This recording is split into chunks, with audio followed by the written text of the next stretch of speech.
Hello दोस्तों, मेरा नाम मृणालिनी है और आज जैसे कि थंबनेल में आप देख रहे हैं मैसेज कि हम कर्म के बारे में बात करेंगे और कर्म फल के बारे में बात करेंगे। एक छोटा सा मैसेज आपको देना चाहूँगी और ये जो भी चीज़ पर मैं बात कर रही हूँ ये मेरा नज़रिया है, चीज़ों के ऊपर मेरा नज़रिया है। और आपको हो सकता है कि ये बात पसंद आए, कॉन्सेप्ट पसंद आए या ना पसंद आए, कोई बात नहीं।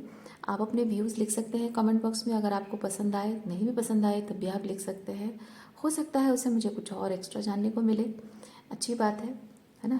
क्योंकि यहाँ पे कोई मोनोपोली तो हो नहीं रही है कि हाँ मैं बोलूँगी और आप एक्सेप्ट करोगे, है ना। हम यहाँ पे मिलते हैं, ये प्लेटफॉर्म जो है यहाँ पे हम मिलते हैं, अपने व्यूज़ शेयर करते हैं, एक दूसरे के व्यूज़ जानते हैं, चीज़ों के बारे में नॉलेज बढ़ती है।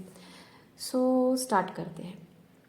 जैसे कि थंबनेल में आपने देखा कि ईश्वर की इच्छा से सब कुछ होता है, पत्ता भी उनकी इच्छा बिना हिलता नहीं है। तो फिर हम जो कुछ भी करते हैं उसका दुष्परिणाम हमें क्यों मिलता है, क्यों हमें भुगतना पड़ता है ना। तो यहाँ पे एक चीज़ है कि हमारे जीवन में हम दो प्रकार के काम करते हैं। कुछ ऐसे काम करते हैं जो कि हमें अच्छा लगता है और कुछ ऐसे काम करते हैं जो हमें मजबूरी में करना पड़ता है।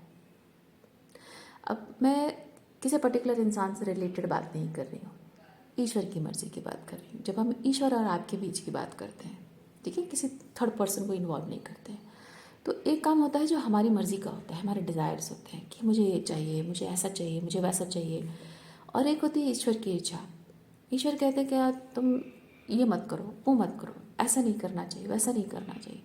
पर हम वो चीज़ हैंडल नहीं कर पाते, हमें वो चीज़ सहज नहीं लगता है ना। मतलब कहें कि उसे डाइजेस्ट नहीं कर पाते हैं कि यार मुझे ये करना पड़ेगा, उस इंसान से मुझे दूर रहना पड़ेगा, मुझे ये नौकरी छोड़नी पड़ेगी, यार फाइनेंशियल प्रॉब्लम्स चल रही है और मुझे ये नौकरी छोड़नी पड़ेगी, या फिर अपने माता पिता से अलग होना पड़ेगा, या फिर ये शादी तोड़नी पड़ेगी। ये बहुत सारी चीज़ें हैं, या फिर शहर छोड़ के दूर जाना पड़ेगा, या फिर कुछ और बहुत सारी चीज़ें है ना।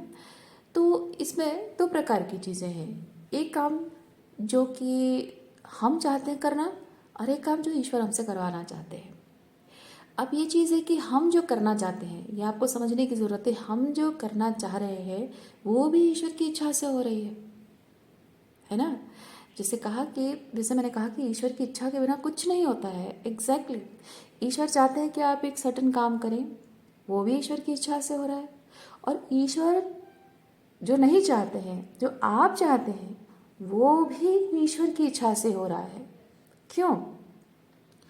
क्योंकि आप जो करना चाह रहे हैं आपको लगता है वो आपके लिए सही है ना। और वही चीज़ आप जब करोगे तब आपको समझ में आएगा कि वो चीज़ आपके लिए कितना गलत है। तब जाकर आप दूसरा रास्ता अपनाओगे। दूसरा रास्ता भी आप अपनाओगे, वो हो सकता है कि ईश्वर का संकेत उसमें ना हो और आप वो चीज़ करते करते कुछ और लेसन सीखोगे। उसके बाद आपको लगेगा कि नहीं, प्लान सी अप्लाई करते हैं। ऐसे करके धीरे धीरे धीरे धीरे एक टाइम आता है जब आप वही प्लान करते हैं जो ईश्वर चाहते हैं, जो कि आपके हाईएस्ट गुड के लिए होता है। ओके। अच्छा, ये चीज़ें जो होती है आपके माया से हमारी क्या होती है, मति को भ्रमित की जाती है। ईश्वर हमारे मति को भ्रमित कर देते हैं। हमें जो अलग अलग चीज़ें हमें करने का मन करता है, जो हमारे डिज़ायर्स के बेसिस पर हमें करने का मन करता है, हमारी मति भ्रमित की जाती है और हमें वो करवाया जाता है। क्योंकि ईश्वर को पता होता है कि हम plan A, plan B, plan C, चाहे कितने भी प्लान करें, अल्टीमेटली हमें वही करना है जो ईश्वर चाहता है, क्योंकि वही हमारे हाईएस्ट गुड के लिए है। और बाकी सारी चीज़ें हमें एक्सपीरियंसेस से पता चलती रहती है। अच्छा, तो अब जो प्लान, बाकी सारी जो प्लान जो हमारे हिसाब से जो चीज़ें हो रही हैं, वो चीज़ें हम क्यों करते हैं? ईश्वर हमसे वो चीज़ क्यों करवाते हैं? क्या ज़रूरत है उस चीज़ करवाने की? डायरेक्ट हमको बता क्यों नहीं सकते? क्योंकि देखिए, हम जब इस धरती पर पैदा होकर आते हैं, पहली चीज़ तो हम सोल होते हैं और सोल शरीर को धारण करता है, हमारा शरीर के अंदर सोल नहीं होता है। सोल मेन है, हमारा शरीर सिर्फ एक माध्यम है। जो भी हम जो भी हम करने आए हैं, एक्सक्यूज मी, जो भी हम करने आए हैं, जो हमारा लाइफ पर्पस है, उसके लिए हमारा शरीर एक माध्यम है। तो हम अगर अपने आप को बॉडीली आइडेंटिफाई करते हैं, एक तरह से हमारी स्पिरिचुअल ग्रोथ के लिए वो सही नहीं है।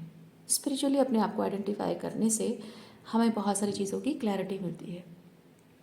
ओके, अच्छा, जब आप स्पिरिचुअली अलाइनमेंट में आने के लिए सोच रहे हैं, अपने ट्रू पर्पस के बारे में सोच रहे हैं जो आपके हिसाब से सही है ना, वो सारी चीज़ें आप क्यों सोच रहे हैं? आपको क्यों लग रहा है कि ये मेरा स्पिरिचुअल अलाइनमेंट है, ये मुझे खुशी मिलेगी इस चीज़ से, या ये करके मुझे सुख मिलेगा, ऐसा आपको क्यों लगता है? सीधा वो चीज़ क्यों नहीं होता है जो ईश्वर आपके लिए चाहते हैं, जो ईश्वर ने ठाना है कि वो आपके लिए सही है? क्योंकि हम एज अ सोल ईश्वर के साथ, क्योंकि हम स्पिरिट फॉर्म में हैं, और स्पिरिट जो है, हमारी जो आत्मा है, वो ईश्वर के साथ परफेक्ट अलाइनमेंट में होती है। लेकिन जब हम भौतिक शरीर धारण करके इस धरती पर पैदा होकर आते हैं, उस भौतिक शरीर के साथ बहुत सारी अटैचमेंट आती है, माया का प्रभाव होता है। शरीर धारण करते ही, धरती पर आते ही माया का प्रभाव शुरू हो जाता है। The very moment, okay, the very moment we come to the earth, माँ के गर्भ से निकलते ही माया का प्रभाव शुरू हो जाता है।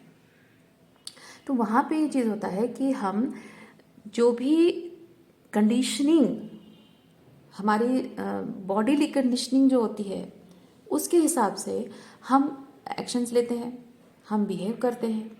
धीरे धीरे धीरे धीरे जैसे बड़े होते जाते हैं, हमारे जैसे कि पिता के जो वैल्यू सिस्टम है, माँ के जो वैल्यू सिस्टम है, हमारे परिवार की जो संस्कार, संस्कृति, परंपराएं हैं, है ना, जो बिलीफ सिस्टम है ना, जो रूढ़ी है, जो ऑर्थोडॉक्स बिलीफ सिस्टम है, वो सोसाइटी में, हमारी सोसाइटी में चलती आ रही है। उन चीज़ों का धीरे धीरे धीरे धीरे प्रभाव हमारे ऊपर, हमारे व्यक्तित्व पर पड़ता है, और उसे हम नकार नहीं सकते। क्योंकि हमें, हमारा जो लाइफ पर्पस है, उसे करने के लिए हमें एक सर्टन लेवल पे पहुंचना होता है फिजिकली, मतलब एक पर्टिकुलर एज में, जिसकी सोल पर्पस जिस एज में शुरू होगी, है ना, उस पर्पस, उस पर्टिकुलर एज में पहुंचना है। और उसके लिए ज़रूरी है कि हम कुछ सर्टन एक्सपीरियंसेस से गुजरें। कुछ लोगों के लाइफ में माता पिता हैं, कुछ लोगों के लाइफ में माता पिता नहीं है, कुछ लोगों के लाइफ में कुछ और एक्सपीरियंसेस है। तो ये जो एक्सपीरियंसेस होना ज़रूरी है, और ये एक्सपीरियंसेस होते हैं, और उससे हमारी कंडीशनिंग होती है। ये जो कंडीशनिंग हमारी होती है, इस कंडीशनिंग की वजह से हमारी सोच पर, हमारी भावनाओं पर, हमारे बिहेवियर पर, हमारे किसी चीज़ को लेकर एक्शन, रिएक्शन पर प्रभाव पड़ता है। और वो जो प्रभाव पड़ता है, उससे हम ये परसीव करते हैं हमारे दिमाग में कि मैं ऐसा हूँ, मेरी लाइफ ऐसी है, ज़िंदगी इसे कहते हैं, प्यार इसे कहते हैं, रिश्ते इसे कहते हैं, तो ना कंडीशनिंग हमारे दिमाग में बैठ जाती है। और वो कंडीशनिंग हमारी इस भौतिक शरीर के साथ जुड़ी होती है। जो सच हम मानते हैं कि यही सच है, वो हमारे इस भौतिक शरीर के साथ जुड़ी होती है, लेकिन वो हमारी आत्मा की सच्चाई नहीं है। हमारी आत्मा को पता है ये ईश्वर के साथ वो अलाइनमेंट में है, इसलिए वो पता है कि सच क्या है। पर हमारे भौतिक शरीर के साथ जुड़ी हुई कंडीशनिंग की वजह से हम सच को एक अलग तरीके से देखते हैं, और वो जो सच को हम देखते हैं, उसके हिसाब से हमें लगता है कि हमें ऐसी ज़िंदगी जीनी चाहिए, हमारी ज़िंदगी ऐसी होनी चाहिए, ये मिलेगा, ऐसा होगा तो मेरी लाइफ में सुख होगा, शांति होगी, खुशी होगी, प्यार होगा। ये हमारी कंडीशनिंग हमें इस तरह से सोचने पर मजबूर करती है, वो प्रभाव उस तरह रहता है। तो ईश्वर का मेन मकसद ये होता है कि हम जो सही तरीके से नहीं जानते हैं, सही तरीके से जीवन जीना ये नहीं है, ओके, सही तरीके से हम जीवन जीना नहीं जानते हैं, तो ईश्वर का मकसद होता है कि वो हमें अल्टीमेटली लाइफ के डिफरेंट एक्सपीरियंसेस के थ्रू ये चीज़ बताएं कि हमारे जीवन का सही तरीके से जीने का मकसद, सही तरीके से जीने का तरीका क्या है, और जीवन का सही मकसद क्या है। और उसके लिए हमको, क्योंकि एक चीज़ यह है ना कि माता पिता आप देखिए, मैं एक चीज़ बताती हूँ कि ईश्वर हमें ये चीज़ डायरेक्ट क्यों नहीं बताते हैं कि हमें क्या करना चाहिए। हमें अलग अलग एक्सपीरियंसेस क्यों देते हैं। हमें क्यों बार बार हम जो करते हैं, हम प्लान करते हैं कि प्लान ए करूँ, ये नहीं हो रहा, प्लान बी करूँ, ये नहीं, क्यों ये सब क्यों करना पड़ता है। और ये सब की वजह से हमें पेन क्यों एक्सपीरियंस करना पड़ता है। क्योंकि पेरेंटिंग पैटर्न पर देखिए, ध्यान दीजिए। एक तरीके के पेरेंट्स होते हैं जो कि अपने बच्चों को कहते हैं तुम ये करो, वो करो, ऐसे मत करो, वैसे मत करो। अल्टीमेटली क्या होता है, अल्टीमेटली उन्हें डिक्टेटर्स बोला जाता है। वो हमेशा डिक्टेट करते रहते हैं अपने बच्चों को, और ultimately they end people end up realising that is toxic pattern. और एक तरीके के पेरेंट्स होते हैं जो अपने बच्चों को ज़िंदगी को एक्सपीरियंस करने देते हैं। उन एक्सपीरियंसेस से वो बच्चे सीखते हैं, और सीखते हैं क्या नहीं करना है, और बेटर तरीके एक्सप्लोर करने की कोशिश करते हैं। वहाँ माँ बाप नहीं कहते कि अच्छा ये तरीके तुमने किया, गलत किया, देखो मैं बताता हूँ, ऐसा नहीं। कुछ ऐसे पेरेंट्स होते हैं जिनके अंदर बहुत पेशेंस होता है, और वो अपने बच्चों को एक्सपीरियंस करने देते हैं। प्लान ए कोशिश की, नहीं हुआ, फेल हो गया। प्लान बी कोशिश की, नहीं हुआ। प्लान सी काम कर गया। तो वहाँ पे बच्चों को अप्रिशिएट करते हैं पेरेंट्स। जब वो प्लान ए प्लान बी पे अनसक्सेसफुल हो रहा है, उसे डांटते नहीं है, गुस्सा नहीं करते हैं, उसे फेलियर नहीं कहते हैं, नकारा, नालायक, निकम्मा नहीं कहते हैं, बल्कि प्लान सी जब सक्सेसफुल होता है उसे वाह गुड जॉब कहते हैं। That is called healthy parenting.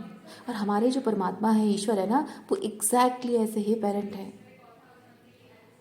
वो हमारे ईश्वर ऐसे पेरेंट नहीं हैं जो कि एक थोप दे हम पर डिसीजन के हाथों में, ये चीज़ करना है और ऐसे ही ऐसे ऐसे करना है, बस दैट्स इट, और कुछ नहीं कर सकते तुम। नहीं, वो काम नहीं करेगा। क्योंकि उससे ये चीज़ होगा कि हम ह्यूमन बीइंग, हमको ईश्वर ने दिमाग दे रखा है। हमारे दिमाग में सवाल उठेगा कि यही क्यों करना है, कुछ और क्यों नहीं कर सकते। क्योंकि हमेशा एक टेंडेंसी होती है कि हम जो भी काम करने के लिए बोले जाते हैं, ऑर्डर दिए जाते हैं, हमें हमेशा लगता है कि यही क्यों, कुछ और क्यों नहीं, दूसरा क्यों नहीं। क्योंकि इंडिविजुअलिटी नाम की एक चीज़ है। आप एक अलग इंडिविजुअल है, मैं एक अलग इंडिविजुअल हूँ। आप किसी चीज़ को जिस तरह देखते हो, मैं वैसे नहीं देखती हूँ, है ना। आपको एक काम करने का तरीका एक अलग है, मेरा काम करने का तरीका अलग है। जैसे कि आप मान लीजिए कि हम एक ड्रेस की सिलाई कर रहे हैं। आप हो सकता है कि पहले आप अपने स्लीव्स की सिलाई करते हो, उसके बाद ड्रेस के बॉडी पार्ट को सिलाई करते हो, उसके बाद स्लीव्स बनाते हो सकता है मैं दूसरे तरीके से करूँ, पर अल्टीमेटली वो ड्रेस तो बनेगा ही ना, है कि नहीं। तो हम ह्यूमन बीइंग के लाइफ में जो होना है वो अल्टीमेटली होगा, लेकिन अलग अलग कॉन्सेप्ट, अलग अलग आइडियाज़, अलग अलग तरीके हैं, लेकिन अल्टीमेटली वही चीज़ होना है, घूम फिर कर वही चीज़ होता है। तो आपको ये एक्सपीरियंस करना ज़रूरी है। आप अगर बार बार आप कंसिस्टेंटली आपको बोला जाए कि तुम्हें यही करना है, आपका दिमाग रिबेल करेगा। क्योंकि ह्यूमन टेंडेंसी है, भगवान ने, ईश्वर ने हमें बनाया ही ऐसे है कि तुम्हें रिबेल करना है। तुम्हारे दिमाग में सोचने की शक्ति है, तुम्हें रिबेल करना है। और अगर रिबेल नहीं करोगे तो तुम इवॉल्व नहीं होगे। हमें इस पूरे चराचर में सबसे उत्कृष्ट जीव ईश्वर ने बनाया है, और वो इवोल्यूशन जो है, दिमाग का इवोल्यूशन, बाकी किसी में उत्तर नहीं होता है, हम ह्यूमन बीइंग में होता है।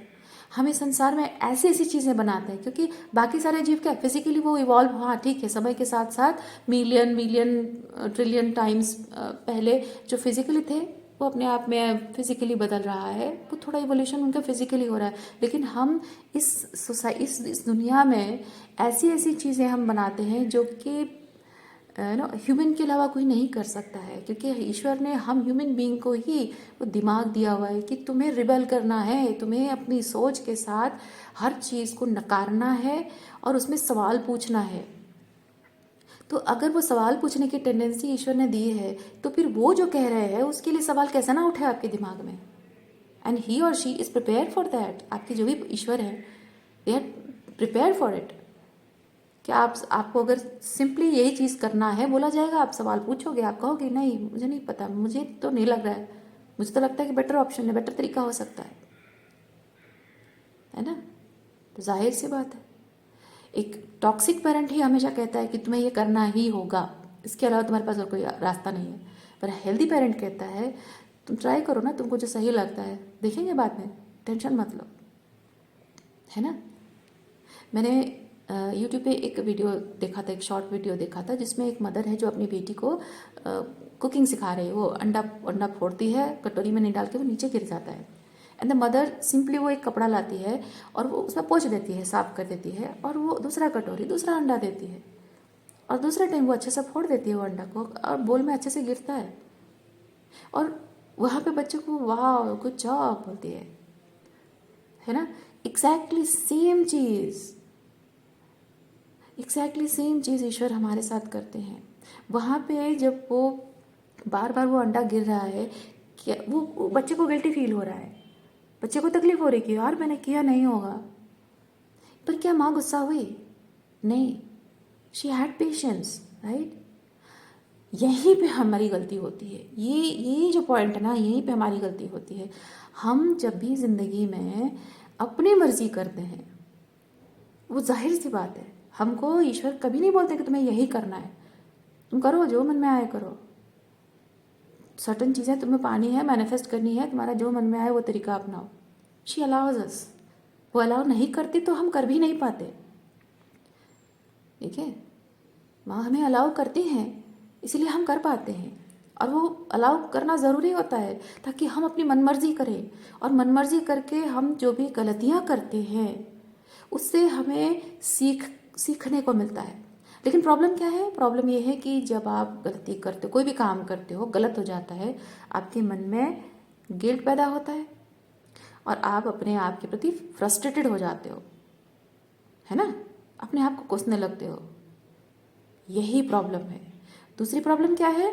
दूसरी प्रॉब्लम ये है कि हम सोचते हैं कि मैं जो काम कर रहा हूँ ये नहीं हो पाया, सक्सेसफुल नहीं हुआ, फेल हो गया, मुझे तकलीफ हुई, ये ईश्वर मुझे सज़ा दे रहे हैं, पनिशमेंट दे रहे हैं।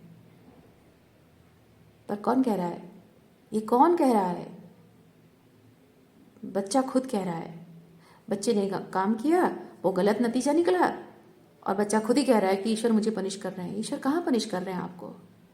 वो जो अंडा फोटा और गिर गया नीचे, अगर मैं कहूँ कि ये अंडा फोड़ कर मैंने नीचे गिरा दिया और मुझे उस बात की गिल्टी फील हो रही है, हाँ ठीक है, मुझे गिल्टी फील हो रहा है, पर अगर वो गलत हो गया उस बात के लिए मैं फ्रस्ट्रेटेड हूँ, है ना। तो ये जो फ्रस्ट्रेशन फील हो रही है और गिल्टी फील हो रहा है, वो मुझे ईश्वर फील करा रहे हैं। क्या वो माँ अपने बच्चे को गिल्टी फील करा रही है? नहीं, वो सिंपली एक कपड़ा लाकर पोंछ रही है और कह रही है कि ठीक है, यू ट्राई वंस अगेन। तो यहाँ पे गलतफहमी कहाँ से आ रही है? गलतफहमी समाज दे रही है हमें। हम ह्यूमन बींग, हम खुद ही, हमारे बड़े बूढ़े, हमारे संसार के लोग, हमारे ये जो थॉट प्रोसेस हमारे लोगों की जो है, वही ईश्वर पनिश करते हैं, ईश्वर हम पर नाराज़ होते हैं। हम इसीलिए डर डर कर पूजा करते हैं। हम जब भी पूजा पाठ करते हैं, थोड़ी सी गलती होते ही हम इमीडिएटली डर जाते हैं कि अरे पनिशमेंट मिलेगी, सज़ा मिलेगी, भगवान पनिश करेगा। नहीं, वही एक मिसकंसेप्शन आपके दिमाग में इस समाज ने ही डाल दिया हुआ है कि आप जो भी करते हो उसके लिए, अगर कुछ गलत हो जाता है उसके लिए सज़ा है, ऊपर वाला सज़ा दे रहा है। कोई सज़ा नहीं है माय डियर, कोई सज़ा नहीं है। ईश्वर आपको सज़ा नहीं दे रहे हैं, वो सिंपली आपको बस क्या करना है, आपको सिंपली वो जो गिल्ट है मन में, आपने कुछ गलत कर दिया, मन में अगर गिल्ट है ना, वो बहुत बड़ी बात है। कुछ लोगों को गिल्टी नहीं फील होता है, और अगर गिल्टी भी फील होता है तो उनके मन में अहंकार होता है, हाँ ठीक है, कर दिया। नहीं, आपने गलती की, आपको गिल्टी फील हो रहा है और वह आपको फ्रस्ट्रेशन है इस बात का, वो फ्रस्ट्रेशन दूर करो। उस फ्रस्ट्रेशन, आप फ्रस्ट्रेशन क्यों फील करते पता है? आपको लगता है ये सज़ा है, जो फेलियर हो रहा है वो आपको एक सज़ा की तरह लगे, चाहे वो रिश्ता टूटे, नौकरी ना लगे, पैसा चला जाए हाथ से, है ना, जो भी होता है। तो ये फ्रस्ट्रेशन इसलिए है क्योंकि आपको लगता है कि ये सज़ा है, और इसीलिए आप फ्रस्ट्रेटेड फील करते हो। सज़ा फील करना बंद करो। जब आप सज़ा फील करना बंद करोगे, आप फ्रस्ट्रेटेड होना बंद कर दोगे। अगर आप इस चीज़ को देखोगे कि ये सिर्फ इट वॉज मियर अ लेसन, ये सिर्फ एक लेसन था, ये जीवन का एक मेयर फेज था जिसमें मुझे एक लेसन सीखना था कि मुझे क्या नहीं करना है, और वो गिल्ट मन में हट जाएगा। जैसे ही आपका गिल्ट और फ्रस्ट्रेशन अंदर से हट गया, पीस क्रिएट हो जाता है। इमीडिएटली आप ईश्वर से क्षमा प्रार्थना करते हैं कि मुझसे ये गलती हो गई, मैं आगे से ये गलती नहीं करूँगा, और मुझे रास्ता दिखाओ ईश्वर। आपकी इंट्यूशन के थ्रू, आपके हायर सेल्फ के थ्रू आपको इंट्यूटिव साइंस देंगे ईश्वर कि आपको क्या करना है। Then you are ready to go, try next time, नए तरीके से ट्राई करो। द वेरी मोमेंट आप माफ़ी मांगते हो, ईश्वर आपके वो सारे, जैसे कि वो अंडा स्पिल हुआ तब मम्मी ने पोंछ दिया ना, वैसे ही इमीडिएटली ईश्वर आपकी सारी गलतियों को माफ़ कर देते हैं और उस गलती को सुधारने का एक और मौका इमीडिएटली आपको देते हैं। कभी कभी ऐसा होता है कि आप जब तक वो गिल्ट, देरी क्यों होती है, हमें अपनी गलतियों सुधारने के लिए देर क्यों होती है? कुछ कुछ लोगों का फटाफट हो जाता है, कुछ कुछ लोगों का बहुत टाइम लगता है, महीनों सालों गुजर जाते हैं और अपनी गलतियों सुधारने का मौका नहीं मिलता है। क्यों? क्योंकि वो गिल्ट और फ्रस्ट्रेशन हमने अभी तक निकाला नहीं है। ईश्वर पनिश करते हैं वाला थॉट हमने निकाला नहीं है अपने दिमाग से। जब खुद को माफ नहीं कर पा रहे हैं और खुद को एक मौका देने के लिए ईश्वर को हम प्रार्थना नहीं कर रहे हैं, यानी कि हम ईश्वर पर भरोसा नहीं कर रहे हैं, अपने आप पर भी भरोसा नहीं कर रहे हैं, और दुनिया जो हमें सिखाती है कि ये ज़िंदगी पनिशमेंट है ना, ये सब मिसकॉन्सेप्शन है, ये जब तक हटाते नहीं है तब तक वो समय वैसे ही चलता रहता है। हम गिल्ट में जीते रहते हैं, हम सोचते हैं कि ये सज़ा है, पनिशमेंट है, पता नहीं किन जन्मों के कर्मों का फल है, ये सोच सोच कर हम जी रहे होते हैं। जैसे ही आप रियलाइज करते हो, गिल्ट एंड फ्रस्ट्रेशन दूर होता है, पीस क्रिएट होता है, आप देखना आपके जीवन में ईश्वर एक नया मौका फिर से लाकर रख देंगे कि भाई अभी दूसरा ट्रायल करो, और आप दूसरे तरीके से आप ट्राई करोगे, तब भी अगर कुछ गलत हुआ तो वही सेम रिपीटेशन, फिर आपने माफ़ी, अपने आप को माफ़ करना है, गिल्ट एंड फ्रस्ट्रेशन दूर करना है, फिर से नए सिरे से शुरू करनी है। कभी ना कभी तो सक्सेसफुल हो गए, है ना। ईश्वर हमसे फ्रंट टू फ्रंट बैठकर बात नहीं करते हैं। जैसे एक माँ अपने बच्चे के साथ बैठ के बात करी, वो देखिए दैट्स ओके, कोई बात नहीं, तुम और एक बार ट्राई करो। प्रॉब्लम यही है कि ईश्वर हमारे सामने बैठकर हमें ये नहीं बोलते हैं कि बच्चा कोई बात नहीं, तुम फिर से ट्राई करो ना, मैं हूँ, कोई बात नहीं। बस यही चीज़ ईश्वर नहीं बोलते हैं। और हमारे समाज में जो बड़े धार्मिक बनने वाले लोग, बड़ी बड़ी बातें करने वाले लोग, इसे कहते हैं पनिशमेंट, है ना। ईश्वर गुस्सा करता है, पनिशमेंट देता है। आप उन लोगों की बातें सुन लेते हो, मान लेते हो, क्योंकि वो समाज में बहुत नाम प्रतिष्ठा, बहुत सारी होती है, उनकी इमेज बहुत होता है, इन्फ्लुएंस बहुत ज़्यादा होता है, तो उनकी बातें मान लेते हो आप, और आप यकीन कर लेते हो कि ईश्वर सज़ा देता है।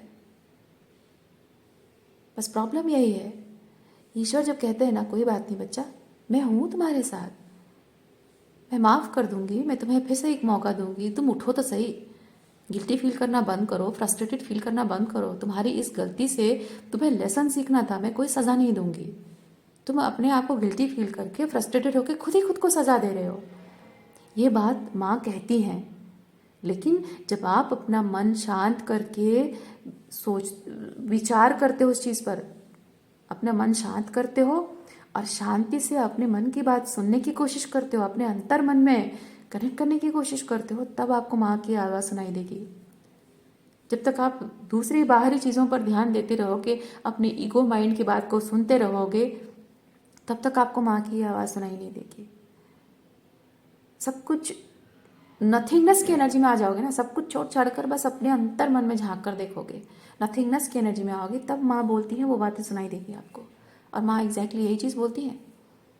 आप जिन भी भगवान को मानते हो, ठीक है, वही कहते हैं, कोई बात नहीं बच्चा, मैं हूँ, तुम्हारे साथ हूँ, मैं गुस्सा नहीं हूँ, मैं फ्रस्ट्रेटेड नहीं हूँ। फ्रस्ट्रेटेड तुम खुद हो, गिल्टी फील कर रहे हो और खुद ही खुद को सज़ा दे रहे हो और सज़ा की तरह फील कर रहे हो। मैं तो दूसरा मौका देने को तैयार हूँ, चलो उठ खड़े हो जाओ, नई तरीके से शुरुआत कर लो। बस हम सुन नहीं पाते हैं। और जैसे ही आप अपने पर्पस के साथ अलाइनमेंट में आते हो, आप देखो आपकी लाइफ में सब कुछ अच्छा होने लगता है। है ना, जाहिर सी बात है। तो ये ईश्वर का प्रपंच है। वो चाहते हैं आप क्या नहीं करना चाहिए वो भी करो, और आप जो करना चाहिए वो भी करोगे। अल्टीमेटली गलतियां करते करते करते करते करते करते आप अल्टीमेटली वहां पर आकर पहुंचोगे जहां आपको वही जो जो ईश्वर चाहते हैं वही करोगे आप। आपका जो कि जीवन में जो कुछ भी ये सब हो रहा है ना, ये सब ईश्वर की इच्छा से हो रहा है। और कर्म का फल हमें बुरा क्यों मिलता है, हमें सज़ा क्यों मिलती है, वही चीज़ है। सज़ा कुछ नहीं मिलती है। हम फ्रस्ट्रेटेड होकर गिल्टी फील करके या फिर अपने आप के बारे में ये समाज की कही हुई बातें, लोगों की कही हुई बातों को मान लेते हैं। तुम्हारे किए की सज़ा है, तुम्हारे पिछले जन्मों के कर्मों का फल है। नहीं, ये मान लेते हैं और खुद ही खुद को सज़ा देते हैं। ईश्वर नहीं सज़ा देते हैं। आप एक बार खुद को माफ़ करके खुद को एक मौका दो, देखो ये कैसे आपके सामने मौके बनते हैं, है ना। तो जो होता है ईश्वर की इच्छा से होता है। आप चाहो ना चाहो, आप जो चाहते हो वो भी ईश्वर की इच्छा से है, जो नहीं चाहते हो वो भी ईश्वर की इच्छा से है। आप ईश्वर की इच्छा के विरुद्ध जाकर जो करते हो वो भी ईश्वर की इच्छा से होता है, ताकि आप वो कर सको, जान सको कि आपको क्या करना है। इसीलिए आप आज से कभी भी मेरे कर्मों का बुरा फल मिला है ये कभी ना कहें। सिंपली ये माने कि आपको शायद ये नहीं करना चाहिए था या इस तरीके से काम नहीं करना चाहिए था। ये एक सिर्फ लेसन है ताकि आप बेटर प्लान्स बना सकें, बेटर तरीके से काम कर सकें। और आपके ईश्वर, उनका प्यार, अनकंडीशनल लव, है ना। हमें ईश्वर जितना अनकंडीशनल लव करते हैं दुनिया में कोई नहीं कर सकता। उसके बाद माँ है। इसीलिए तो कहते हैं कि ईश्वर हर जगह नहीं रह सकते, इसीलिए उन्होंने माँ को भेजा है। तो वो अनकंडीशनल लव जिसके मन में इतना अथाह प्रेम भरा हुआ है, वो किसी को सज़ा क्यों देगा। उसके मन में सज़ा देने का भाव आएगा ही नहीं, उसके मन में नफरत आएगा ही नहीं। प्यार ही प्यार होता है, ममता ही ममता होती है। इस विश्वास के साथ आपको अपने जीवन में जो भी आपने कर्म सुधारना है, अपने जीवन को सही करना है, टूटी बिखरी लाइफ को फिर से जोड़ना है, सुधारना है। जीवन में रिश्ते टूट गए हैं कि आपकी नौकरी में प्रॉब्लम है या किसी भी चीज़ में कोई प्रॉब्लम है, सारा गिल्ट छोड़कर, गलतियां तो हमसे होती हैं, है ना। कभी उन गलतियों से किसी और का बुरा हो जाता है या फिर उन गलतियों की वजह से हम अपना बुरा कर बैठते हैं। इन एनी वे जो भी हुआ है उन सब गलतियों को सुधारने का, अपने जीवन को एक बेहतर मोड़ देने का समय आ गया है ना। तो उम्मीद करती हूँ आज जो भी मैसेज मैंने आपके साथ शेयर किया हुआ है, मेरा खुद का जो बिलीफ सिस्टम है मैंने शेयर किया हुआ है, उम्मीद करती हूँ इससे आपको कुछ ना कुछ क्लैरिटी मिली हो, डायरेक्शन मिला हो। और अगर नहीं पसंद आई है तो भी, पसंद आई है तो भी, नहीं पसंद आई है तो भी आप कमेंट बॉक्स पे ज़रूर लिखें कि आपको कैसा लगा, ताकि आपके व्यूज़ के साथ मेरे अंदर भी शायद कुछ और कॉन्शियसनेस क्लियर हो सके। ओके, मैं आपको फिर नेक्स्ट वीडियो में मिलती हूँ। अपना ख्याल रखिए। नमस्ते।